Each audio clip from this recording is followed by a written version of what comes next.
I want to walk you through how to make a graph on Excel once you have your data tables already created. So I want to make a graph that shows the average tension versus normal force for this particular set of data. So you don't want to highlight anything. You just want to go up to Insert, and you can go into your graph. You always pick scatter plot. This is the only one you ever need. We never do connect the dots.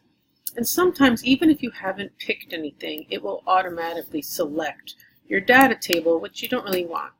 So it's not a big deal. You can either redo it, right? So if I X'd out of this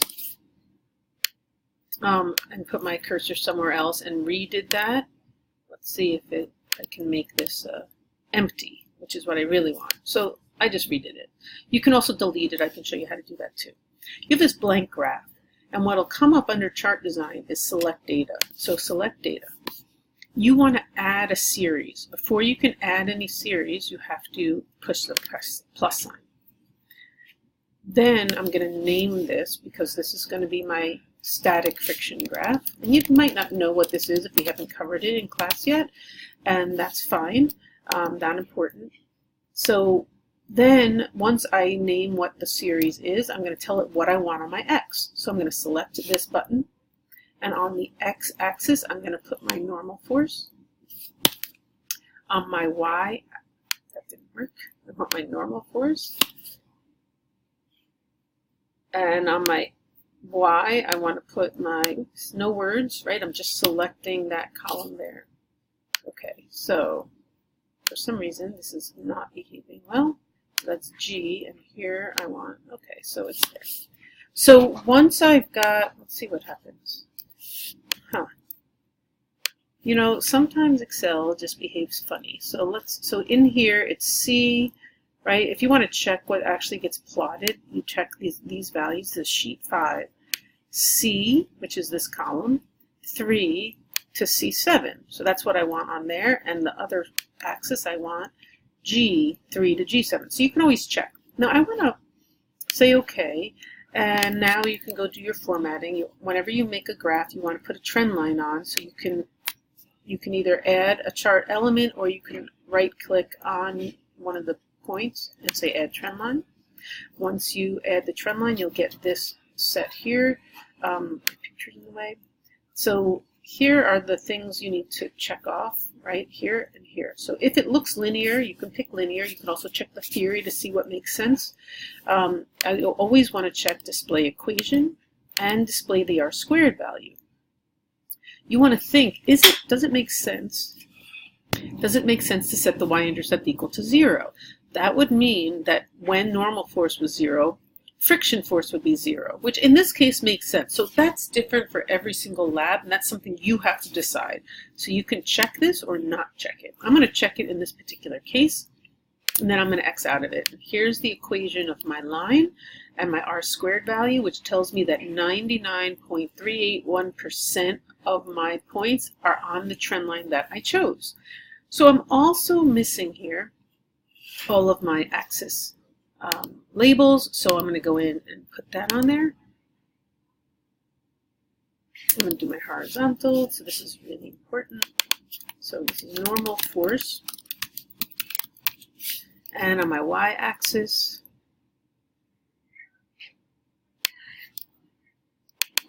I'm going to put my friction force. Again, this is, you may not know what this is at this point, and that's not a big deal, right? It's just the idea of how do you make a graph.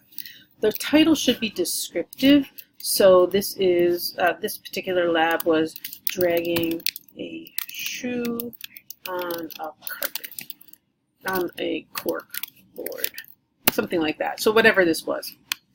Now, the other interesting thing is, well, what if you have two sets of data you want to plot on the same graph? So all you have to do is, once you click on your graph, go to Select Data again. And instead of just having one series, you can add a second. So I'm going to call this kinetic friction. And again, I'm going to identify my X coordinates and my Y coordinates.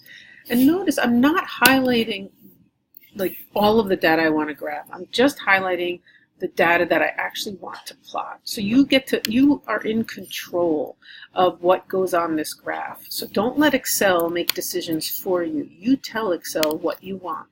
And so now I have a second set of data. It looks linear. I'm going to check the same boxes.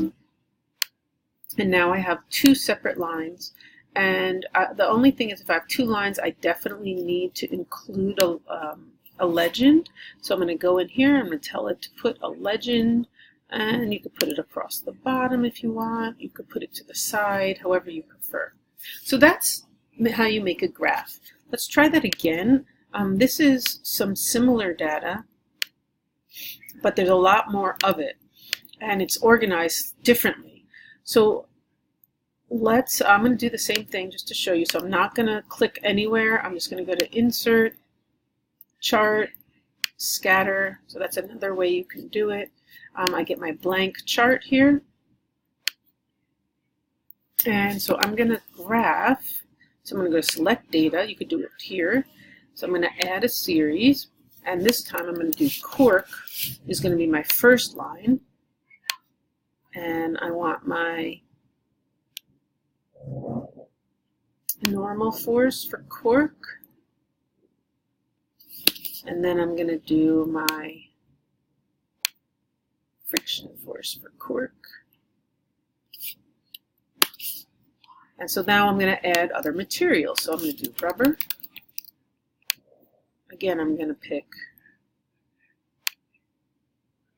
Notice I only use my averages. I don't use all my trials. The whole point of doing trials is to get an average. But on your graph, it's not going to be useful to do all the trials. I mean, that gives you way too much data to plot.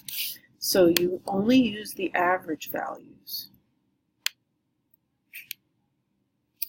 So you can place as many lines on your graph as you want, right? And so the point of doing multiple lines is so that you can compare slopes, generally speaking, have everything in one place. So once you have all this stuff plotted, right? So I'm just going to do them all at once. I'm going to say OK. And now I've got these different trends. Now you can go back and do the same things, right? You can put your trend lines on, you put your axis labels on, and you do the same type of analysis, but you have 4 different sets of data on the same graph.